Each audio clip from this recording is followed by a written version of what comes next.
오늘 이 말씀을 중심해서 삶의 위기 앞에서 우리가 인생 앞에 막다른 골목에 이르렀을 때 우리가 어떻게 해야 되는지 주의 말씀을 생각해 보겠습니다. 미국의 무드 신학교 학장이었던 조지 스웨트 목사님은 인간은 위기를 당할 때 그 사람의 신앙을 알 수 있다 그랬습니다. 평상시 순탄하고 평범한 환경 속에서는 그 사람의 신앙의 강도나 깊이나 넓이를 알 수 없다는 것입니다. 그러나 삶이 진정한 위기 앞에 처했을 때 비로소 그 사람의 신앙이 드러나게 되어 있다라고 말합니다. 여러분, 똑같은 물에다가 당근을 넣게 되면 뜨거운 물에 흐물흐물해지는 방면에 계란은 단단해집니다. 이와 마찬가지로 우리가 똑같은 고난을 당해도 어떤 사람은 고난에 눌려 주저앉고 무너지지만 어떤 사람은 더욱 견고히 세워진다는 거예요. 특별히 어떤 위기를 당할 때 믿는 사람은 하나님의 관점에서 내가 처한 상황을 해석할 수 있어야 됩니다. 하나님의 눈으로 사물을 바라보고 환경을 바라보고 해석할 수 있는 관점이 우리에게 필요합니다. 우리 모두 이런 하나님의 관점을 가질 수 있기를 예수님의 이름으로 축원합니다. 우리 인생에 시시때때로 찾아오는 불청객이 있습니다. 그 불청객의 이름은 바로 다름 아닌 고난입니다. 정말 그렇죠. 누구도 반가워하지 않습니다. 그럼에도 불구하고 누구에게나 고난은 찾아옵니다. 다만 그 종류와 그 고난의 정도의 차이가 있을 뿐입니다.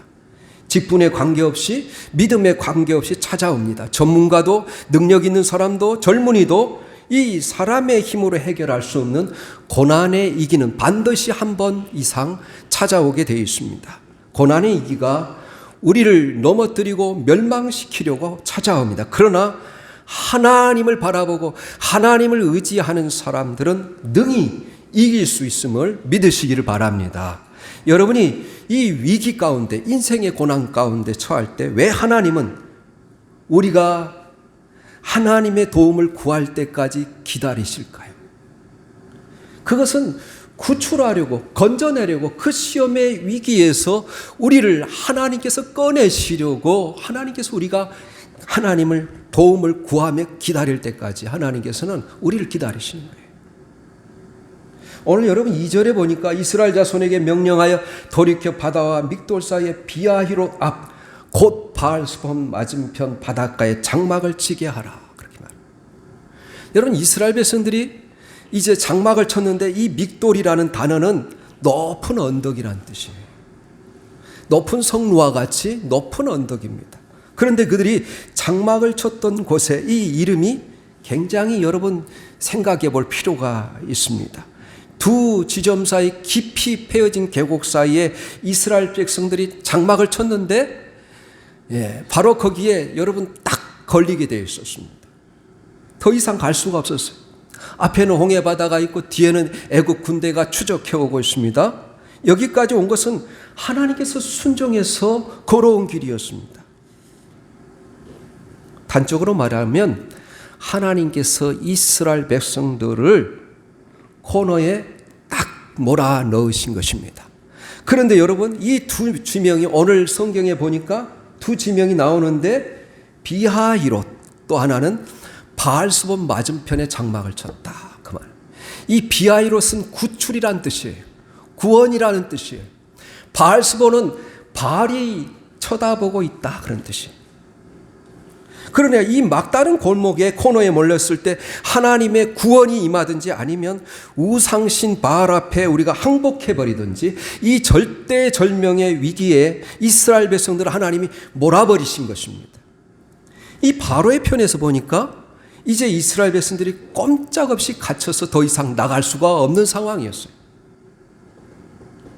오늘 우리가 인생을 살다 보면 이 코너에 몰리는 경험을 할 수 있습니다. 막다른 골목에 이를 수가 있습니다. 우리의 힘으로 해결을 할 수 없는 여러분 그러한 위기 앞에 처할 때가 있습니다. 어떤 사람은 사업 때문에 코너에 몰린 사람도 있고, 어떤 사람은 직장 때문에 코너에 몰린 사람들도 있고, 어떤 사람은 인간관계 때문에 코너에 몰린 사람도 있고, 어떤 사람은 사랑하는 남편이 속을 시켜서 여러분 코너에 몰린 사람도 있고, 자식 때문에 코너에 몰린 사람도 있습니다. 오늘 본문을 통해서 먼저 우리가 깨닫고자 하는 것 세 가지 주제를 가지고 깨닫고자 합니다. 첫째는 이 모든 코너에 몰렸을 때, 막다른 골목에 몰렸을 때 거기에 하나님의 섭리가 있다는 거예요.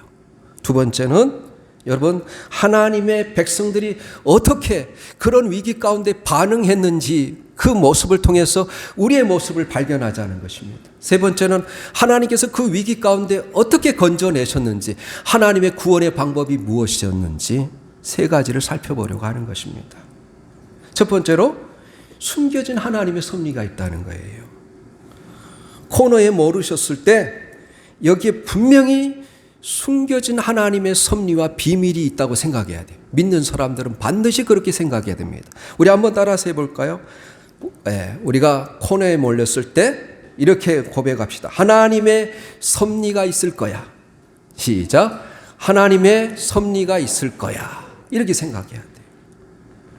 당장은 이해가 안 되지만 갑자기 내 삶에 왜 이런 어려움이 부딪히는지 우리가 이해가 되지 않을 때가 있습니다. 뒤로 돌아갈 수도 없고 앞으로 나아갈 수도 없는 이 코너에 몰려버린 상황입니다. 직장 생활하는 사람 가장 어렵게 하는 것이 여러분 직장의 동료들이 여러분 상사들 우리를 어렵게 할 때가 있잖아요. 그래서 여러분 정말로 막다른 골목에 이를 때가 있습니다. 우선 이 바로의 편에서 이 사건을 분석해 보면 바로는 이스라엘 백성을 놓아줬지만 기쁨으로 놓아준 것이 아니었어요.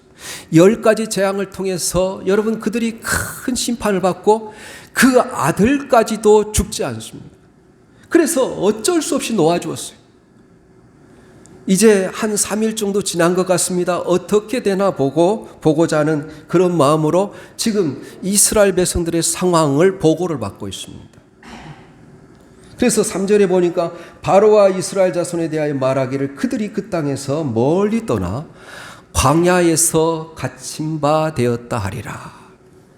바로가 보니까 딱 이스라엘 백성들이 이 앞에는 홍해, 여러분 바로 뒤로는 다시 돌아올 수 없는 그런 상황에 처해 있는 거예요. 이 바로가 판단할 때는 쟤들이 잘못 가도 한참 잘못 가고 있구나. 동쪽으로 해서 가나안 땅으로 가야 할 사람들이 어찌 저 홍해 바다 앞 더 이상 앞으로 나갈 수 없는 계곡 속에 갇히고 말았는가. 이 바로의 입장에서 볼 때는 쟤들이 죽을 무덤을 스스로 팠구나 싶었을 것입니다. 바로가 보기에 얼마나 좋았을까요? 그래서 모세를 통해서 계속 하나님의 심판이 애굽 땅에 나타나니까 나중에는 바로가 할 수 없어서 자이든 타이든 바로 왕이 허락해서 이스라엘 백성들이 애굽 땅을 떠난 것입니다. 그런데 이스라엘 백성들이 갇혔다는 소식을 들었을 때 바로와 그 신하들이 어떻게 되었습니까? 도대체 우리가 왜 그들을 놓아주었지? 저놈들을 붙잡아 주었으면 계속해서 우리를 섬길 건데 60만이란 엄청난 여러분 그 노예를 우리가 계속 부리면서 살 수 있었을 텐데 우리가 어쩌자고 저들에게 자유를 주었지. 다시 이스라엘 백성들을 노예화하고 싶은 충동이 일어났어.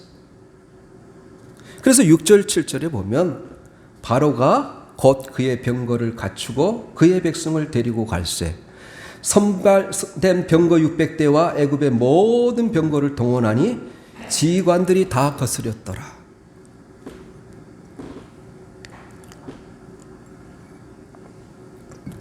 여러분 고대 역사가 우리가 세계사에 보면 헤로도토스라는 유명한 사람이 있습니다.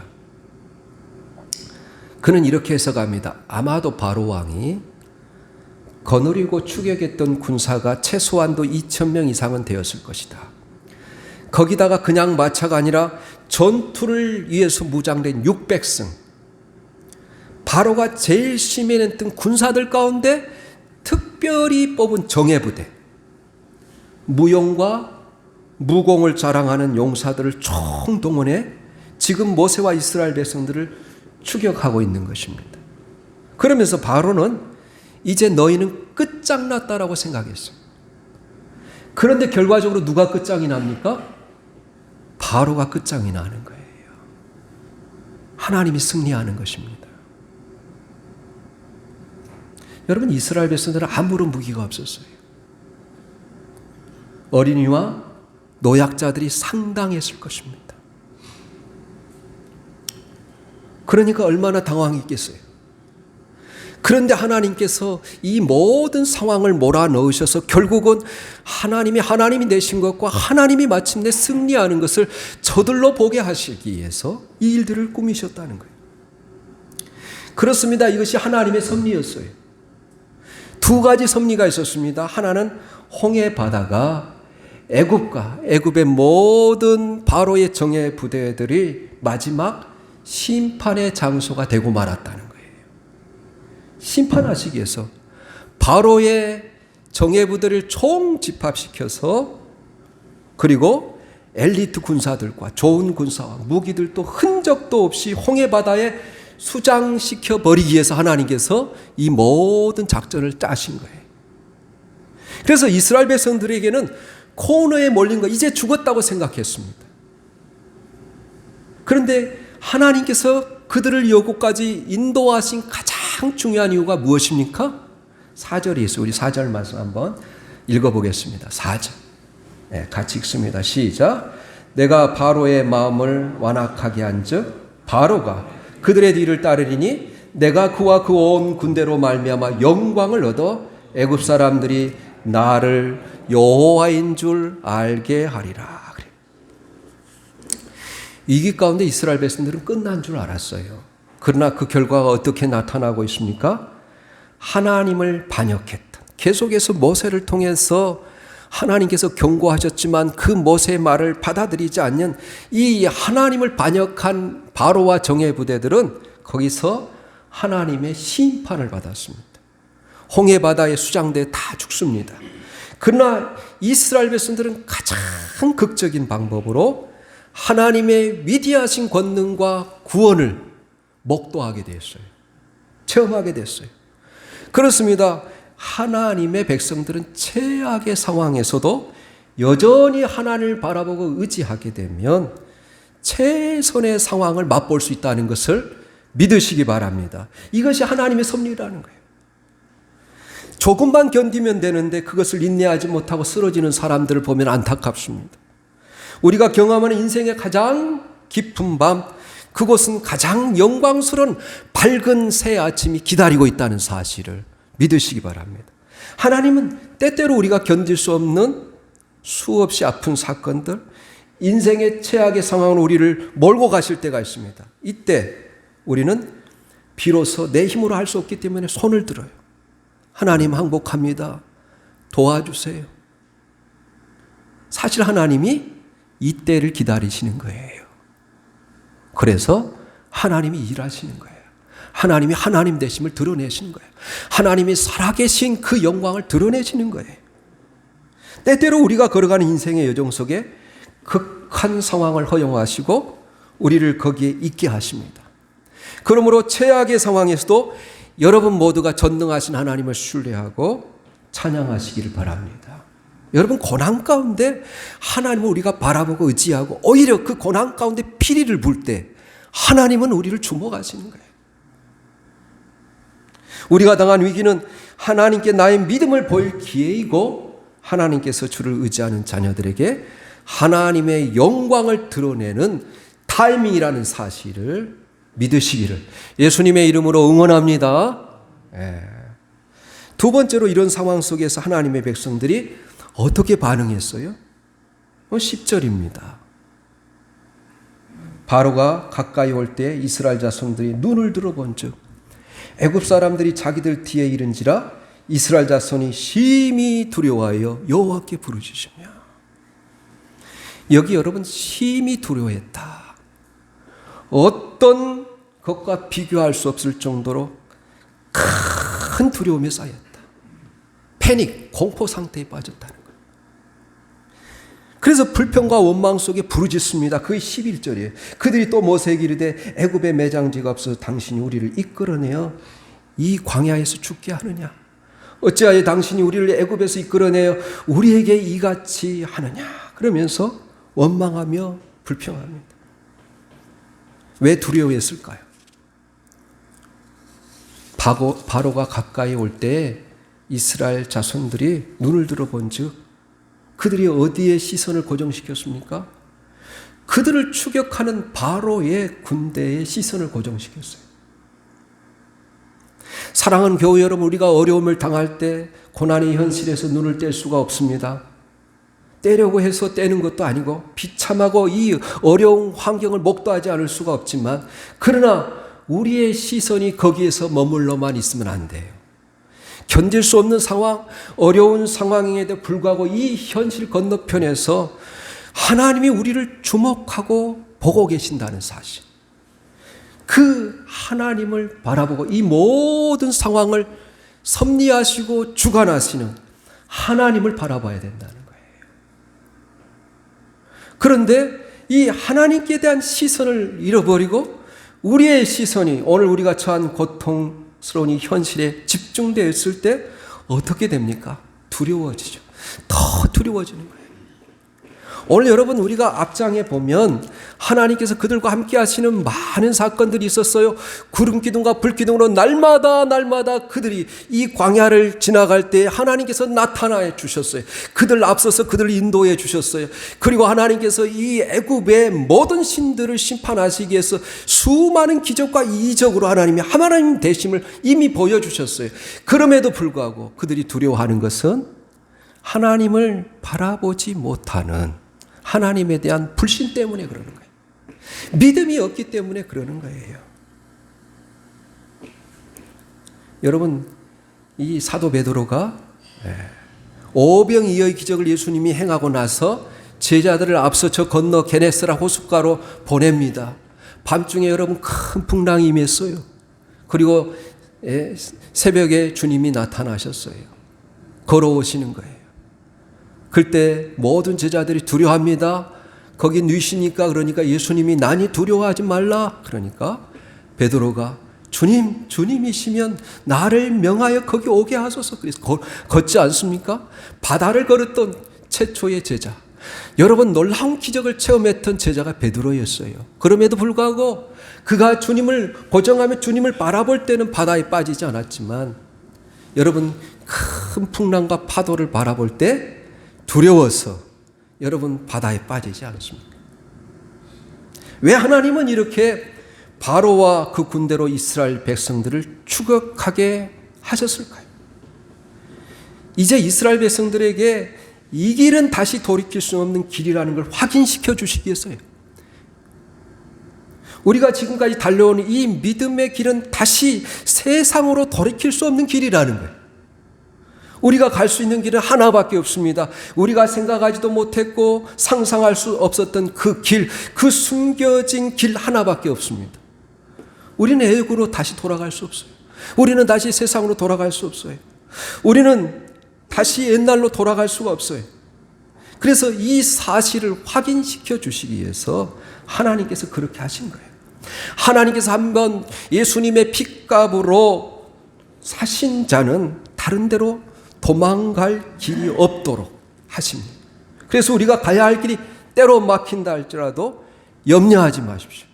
하나님이 불러내셨기 때문에, 하나님이 거듭나고 중생하신 하나님의 자녀로 삼으셨기 때문에 하나님이 막힌다 할지라도 열어주실 것입니다. 하나님은 오늘 바닷속에 그 길을 만드셨어요. 하나님께서 우리가 상상할 수 없는 하나님이 가장 신비한 방법으로 바닷속에 길을 만드셨어요.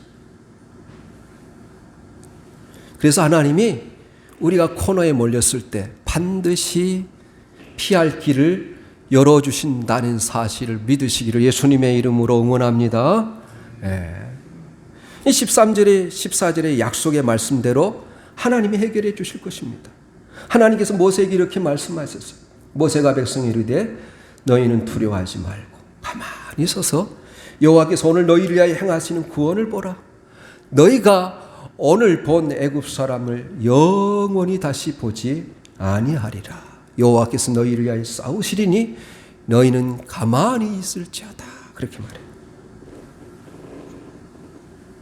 사랑하는 교우 여러분, 그러므로 염려하지 마십시오. 두려워하지 마십시오. 여러분의 시각으로는 아무런 길이 없을 것 같아도 그 막다른 골목에 하나님께서는 길을 만드십니다. 가장 신비한 길, 가장 빠르게 지나갈 수 있는 길을 만드세요. 하나님이 우리가 사방에 우겨쌈을 당하여도 쌓이지 아니하고 답답한 일을 당하여도 낙심하지 않게 하시고 하나님께서 핍박을 받아도 하나님이 아주 넘어지지 않도록 우리를 반드시 찾아오셔서 건져 주실 것을 믿으시기를 바랍니다. 그래서 여러분 오늘 한번 말씀 찾아볼까요? 이사야 43장 1절에서 3절 말씀하고 고린도후서 4장 8절에서 9절 말씀이에요. 이사야 43장 1절에서 3절 말씀, 우리 같이 한번 읽어보겠습니다. 내게 주신 말씀이라 생각하고 한번 읽겠습니다. 시작. 야곱아 너를 창조하신 여호와께서 지금 말씀하시느니라. 이스라엘아 너를 지으신 이가 말씀하시느니라. 너는 두려워하지 말라. 내가 너를 구속하였고 내가 너를 지명하여 불렀나니 너는 내 것이라. 내가 물 가운데로 지날 때 내가 너와 함께 할 것이라. 강을 건널 때 물이 너를 침몰하지 못할 것이며 네가 불 가운데로 지날 때 타지도 아니할 것이요 불꽃이 너를 사르지도 못하리니 대저 나는 여호와 내 하나님이요 이스라엘의 거룩한 이요 내 구원자임이라. 내가 애굽을 너의 속량물로 구스와 스바를 너를 대신하여 주었노라. 하나님은 우리를 대신하여 다른 사람을 희생해서까지라도 우리를 반드시 구원해 내신다는 거예요. 여러분. 고린도후서 4장 우리 8절에서 9절 말씀 또 한번 같이 올려주시면 같이 읽겠습니다. 고린도후서 4장 8절에서 9절 말씀입니다. 시작. 우리가 사방으로 우겨쌈을 당하여도 쌓이지 아니하며 답답한 일을 당하여도 낙심하지 아니하며 박해를 받아도 버림받지 아니하며 거꾸로 트림을 당하여도 망하지 아니하고. 그러니까 염려하지 말라는 거예요. 두려워하지 말라는 거예요. 여러분의 시각으로는 아무리 길이 없어도 하나님은 반드시 길을 내시고 가장 신비한 방법으로, 가장 놀라운 방법으로 저와 여러분을 구원해 주실 줄 믿습니다. 세 번째, 본문에 나타난 하나님의 구원의 처방을 살펴보겠습니다. 이미 읽어봤지만 13절 말씀이에요. 13절에 보니까 하나님이 막다른 골목에 갇힌 상황에서 하나님과 그 백성들을 구원하시게 내린 처방이 네 가지가 나와요. 첫 번째는 두려워 말라 그래요. 두 번째는 가만히 서 있으라 그래요. 세 번째는 하나님의 구원하심을 보라 그래요. 네 번째는 15절에 있습니다. 앞으로 나가라 그러는 거예요. 하나님이 이렇게 네 가지 처방을 내리세요. 첫 번째 처방은 두려워하지 말라 그래요. 우리가 두려움이 엄습할 때 하나님의 사랑을 기억하십시오. 하나님이 나를 사랑한다는 확신을 가질 때 우리 안에 두려움이 사라지게 됐어요. 하나님이 나를 사랑한다는 걸 확신하면 할수록 우리는 더욱 우리 안에서 모든 두려움이 사라지는 것을 경험하게 됩니다. 너희 하나님 여호와가 너희 가운데 계시니 그는 구원을 베푸실 전능자시라. 그가 너로 인하여 기쁨을 이기지 못하시며 너를 잠잠히 사랑하시며 너로 인하여 즐거이 부르며 기뻐하시리라. 너를 잠잠히 사랑하시며 그 단어가 영어로 보면 여러분 우리 안에 있는 모든 두려움을 캄다운 시킨다. 완전히 누그러뜨리시고 진정시키신다. 하나님이 그렇게 우리를 사랑하심으로 우리 안에 모든 두려움을 내어보내시고 하나님이 우리를 얼마나 기뻐하시는지 너로 인하여 기뻐 뛰며 껑충껑충 튀며 너로 인하여 행복한 노래를 부르게 될 것이다. 그렇게 말씀하시는 거예요. 그래서 사랑하는 딸아, 사랑하는 아들들아, 내가 너를 진심으로 사랑한다 그러는 거예요. 여러분 과거 동유럽, 동구라파에 바로 개방되기 전 공산주의가 지배하고 있었지 않습니까? 이 동구권을 드나들면서 전도를 하며 바로 복음을 전했던 리츠라트 범브란트 목사님이 계셨어요. 그는 성경을 밀수하다가 잡혀서 감옥에 갇혔습니다. 이 목사님이 감옥에서 성경만 봤어요.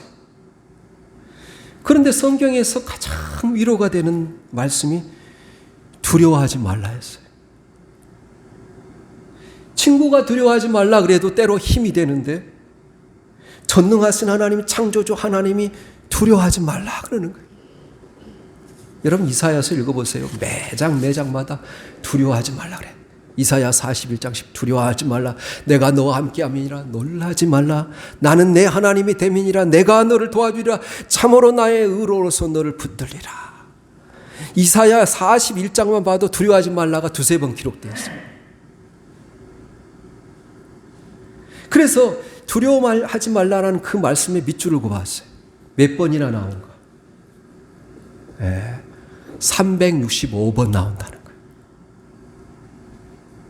그래서 무릎을 치면서 좋아하기를, 그렇다 나를 사랑하신 하나님이 1년 365일 동안 날마다 두려워하지 말라고 말씀하시는구나. 할렐루야.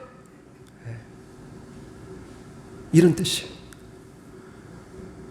그 다음에 뭐라고 그래요? 가만히 있으라 그래요. 원어의 뜻은 무슨 뜻이냐면 너희 자리를 지키라 그런 뜻이에요. 그 자리에 꿋꿋이 서 있으라. 내 입장을 분명히 하라 그 말이에요. 지금 여러분 바알이 쳐다보고 있고 하나님이 우리를 구원하시기 위해서 하나님이 쳐다보고 있는데 우리의 입장, 우리가 어디 편에 서 있어야 되는지 그 입장을 분명히 하라 그런 뜻이에요. 비록 현 상황이 절박한 상황일지라도 결코 좌절하지 말고 하나님만 의지하며 바라보라는 거예요. 너의 힘으로 몸부림치는 건 네 힘으로 거기서 빠져나오고 몸부림치는 것을 다 스톱하고 가만히 있어 하나님을 바라보라는 거예요. 여러분 여기에 해당되는 말씀이 에레미야 예가 3장 26절에 기록되어 있어요. 사람이 여호와의 구원을 바라보고 잠잠히 기다림이 좋도다. 하나님이 역사하시기 전에 내 인간적인 방법을 다 스톱하고 잠잠하라는 거예요. 그래서 하나님께서 그 상황 가운데 개입할 수 있도록 하나님께 그 기회를 드리라는 거예요. 믿습니까? 네. 세 번째 뭐라고 하십니까? 이제 하나님이 구원하심을 보라. 넘실대는 홍해 바닷물이나 중무장한 애국 군대를 바라보지 말고 위로부터 오시는 하나님의 크신 능력을 소망하라는 뜻이에요. 그리하면 여호와가 너희를 위하여 싸우실 것이다. 너희가 섬기는 여호와 하나님은 살아계신 분이다. 결코 죽은 우상을 섬기고 헛되고 무능한 종교의 신이 아니라 구체적인 성도의 모든 상황 속에서 개입하시고 역사하시는 살아계신 하나님만을 신뢰하고 바라보라 그 말이에요. 네 번째는 이제 가라 하면 가면 된다는 거예요. 앞으로 나가라 하면 하나님께서 내게 행동을 요구하실 때 순종하고 나가면 된다는 거예요. 그러면 성령께서 도우시고 기적을 베푸신다는 거예요. 여러분 우리 앞선 믿음의 사람들의 다 공통적인 말이, 공통적인 충고가 이겁니다. 절대로 주님보다 앞서지 말라는 거예요. 성령님보다 앞서지 말라는 거예요. 기도보다 앞서지 말라는 거예요. 앞서지 마십시오. 하나님을 의지하십시오. 그리고 때가 차서 하나님께서 내게 행동을 요구하시면 기다렸다가 순종하시기 바랍니다. 그래서 15절 말씀, 여러분 이 다급한 상황에서 모세가 계속해서 기도하고 있었어요. 그러니까 하나님께서 여호와께서 모세에게 이르시되 너는 어찌하여 내게 부르짖느냐? 이스라엘 자손에게 명령하여 앞으로 나아가게 하라 그래요. 기도는 그만하고 이제 일어나 가라. 내가 들었느니라. 이제 앞으로 나가라 그러는 거예요. 이 말씀에 순종해서 모세가 이스라엘 백성들을 이끌고 홍해바다에 발걸음을 내딛는 순간, 여러분이 지적으로 알고 있었던 이 믿음이 행동으로 옮겨지는 순간, 믿음이 순종으로 옮겨지는 그 순간 어떤 역사가 일어났어요? 그 앞을 가로막고 있었던 홍해바다가 갈라집니다. 할렐루야. 예. 하나님의 기적이 일어났습니다.